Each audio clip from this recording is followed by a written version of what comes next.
एक बार इस बात को समझ लेने पर हम श्रद्धा पूर्वक उस महान तत्वों को मानते हैं जो हमारे सामने इन ऋषि मुनियों ने रखा।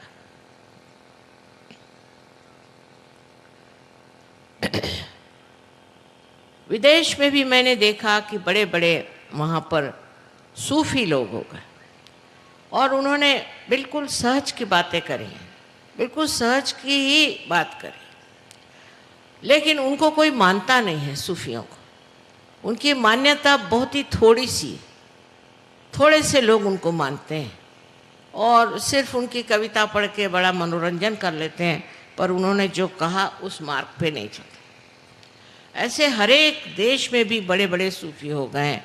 इंग्लैंड जैसे देश में भी विलियम ब्लेक जैसा एक बड़ा भारी संत हो गया, लेकिन उसकी बात कोई नहीं मानते हैं। और हमने तो कभी कॉलेज में भी उसका नाम नहीं सुना था, लेकिन हम जानते थे कि वो है। जब लंदन गए तो पहली मर्तबा हमने उनकी किताबें खरीदी।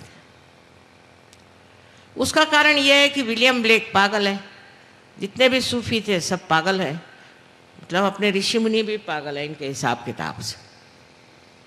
इस तरह की जो अहंकारिता परदेश में है वो इस देश में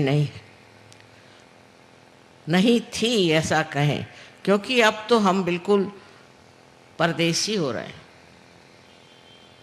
हमें अपने देश के बारे में कुछ मालूमात ही नहीं। हमारे स्कूलों में बच्चों को कुछ मालूम ही नहीं। किसी बच्चे से हमने पूछा कि तुम अजंता के बारे में कुछ जानते हो, तो कहना ये अजंता हिंदुस्तान में है कि बाहर है। अपने देश की जो संपत्ति है वो इतनी ज़्यादा, इतनी गहरी, इतनी अचल है कि उसको देखना, जानना हम हिंदुस्तानी अपना कर्तव्य ही नहीं समझते।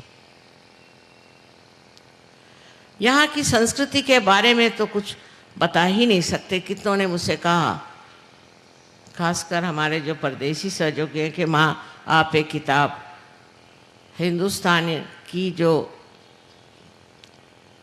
खासकर गहरी बातें हैं उस पर लिखो।